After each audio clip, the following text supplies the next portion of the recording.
السلام عليكم ورحمة الله تعالى وبركاته. كلنتي وعنا وناكسن كسر هذا عشر كنا مانتا برشاد اللغة الإنجليزية وحو كسب سنة هاي how to use سيد الله استعماله can may and made سد حدث أيام برنينا وحلو استعماله عشر كنا مانتا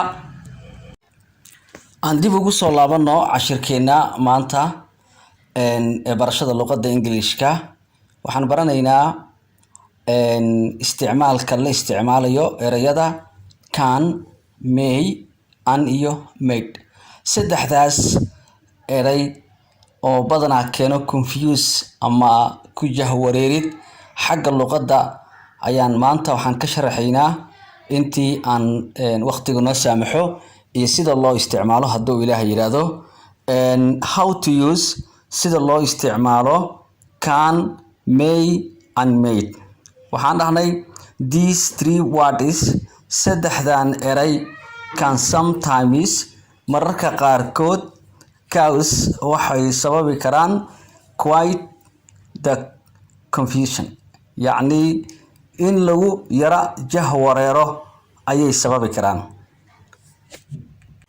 so sidaas daraadeed let us try to change and bedelno أنا سكودينو إن أن بدلنا.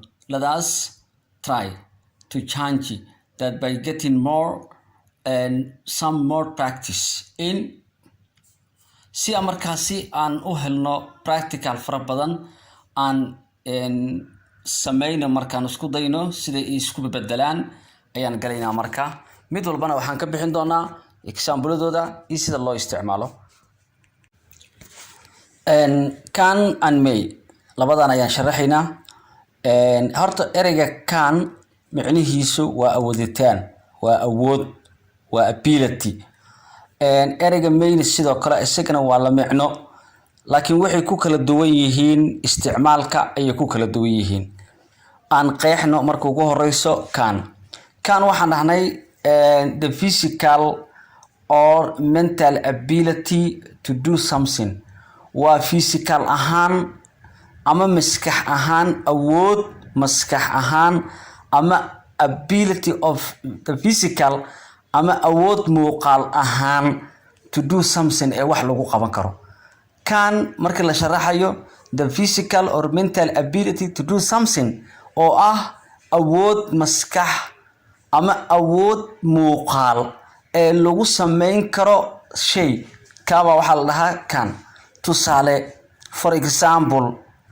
can you play game ma ciyaari kartaa game waa physical ability or mental ability waa awood muuqaal iyo awood maskaxadeed jumladaas marka lagu dhisayo can you play game ma ciyaari kartaa ma awooda inaad ciyaartid game yes I can play game ha waan ciyaari karaa Can she come here? Halkan miyay imaan kartaa? No. She cannot come here. Halkan ma imaan karto. Can he drive car? Can he drive the car? Gaariga miyuu kaxayn karaa?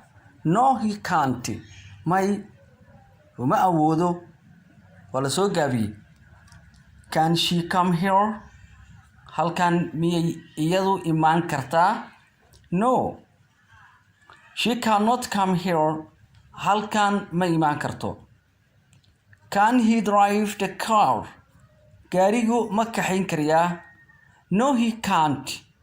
Ma awoodo. Example-adan aan soo qaadanay waa physical or mental ability. Waa awooditaan oo qofku awoodi karo inuu sameyn karo ayaa loo isticmaalaa can. Marka ujeedadu can waxay tahay waxaa loo isticmaalayaa wixii aad awood loo sameyn karo awood loo leeyahay awooddaas oo ah mid maskaxeed iyo mid physical ah oo gacmaha ama lugaha uu ka sameyn karo ama mid maskaxiyan oo ka awoodi karo inuu ka sameeyo ayaan u isticmaali karnaa other example tusaalooyinkan haddaan soo qaadano aan micnaha meeshaan ku qornayn oo tusaale dheeraad ah can you speak English ma ku hadli kartaa Yes, I can. No, I can't. Can you write English? Ma qori kartaa? Can you read? Ma aqri kartaa? No, I can. No, I can't. Yes, I can. waxaasoo dhan marka waxay noqon karaan waa physical mental ability and physical ability. may maxaa loo isticmaalaa isaga? ereyga may isagana waa awooditaan laakiin wuxuu ku xiran yahay awooddaasi in lagu idmo ama wixii aad codsi oo fasax aad ku weydiisanaysid ayaad micnuhu u isticmaalaysaa. intaan example-ka halkan ku qoran aan gelin ba sharaxaad kooban aan ka bixiyo.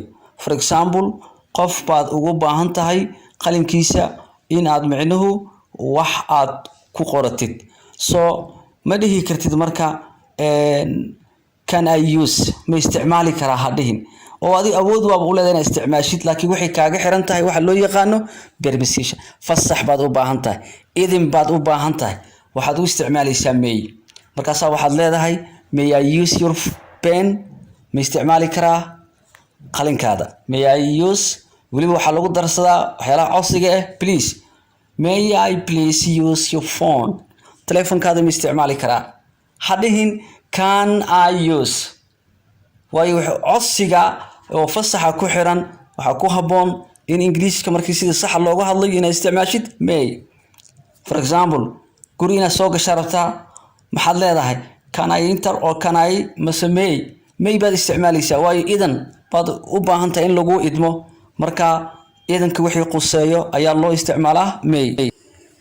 for example, tusaale may I please use your stapler? ma isticmaali karaa staplerkaada? baalkan warqadaha la isugu dhijiyo binka ku jiro warqadaha la isugu dhijiyo ayaa la yiraahdaa stapler. staplerkaada ma isticmaali karaa?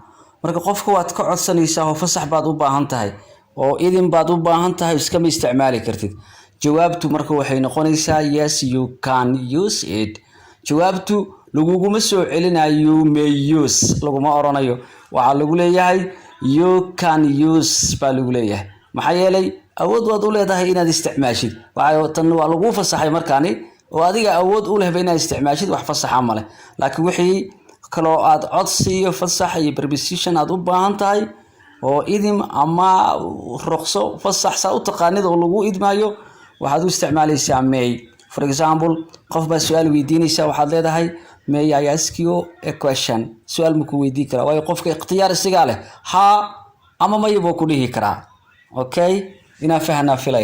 okay inaan fahanay ayaan filayaa isticmaalka use isticmaalka may iyo can labadaas inaan fahanay ayaan filayaa.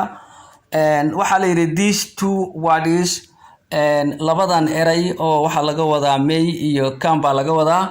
can cause waxay sababi karaan trouble dhibaato ay sababaan oo xagga isticmaalka laga wadaa. the meaning of a can and may micnaha can iyo may micnahooda waxay sababaan trouble are often confused waana lagu jahwareeraa. look at these two sentences.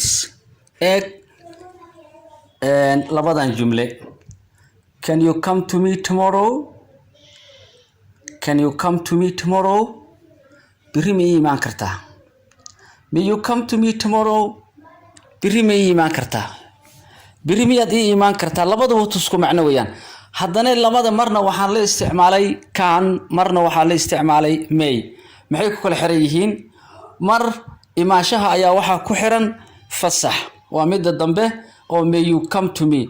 tan kalena waxaad micnuhu qofka aad weydiisay awood in uu u leeyahay inuu ku iimaan karo. laakiin haddii aad ulijeedkaada oo yahay in aad qofkan ka codsanaysid ka fasax qaadanaysid oo idan aad weydiisay inuu biri ku iimaan karo oo aad waxaad isticmaalaysaa may. haddii oo xagga awoodda aad ka su'aalaysidna waxaad weydiin kartaa can aad ku weydiin kartaa.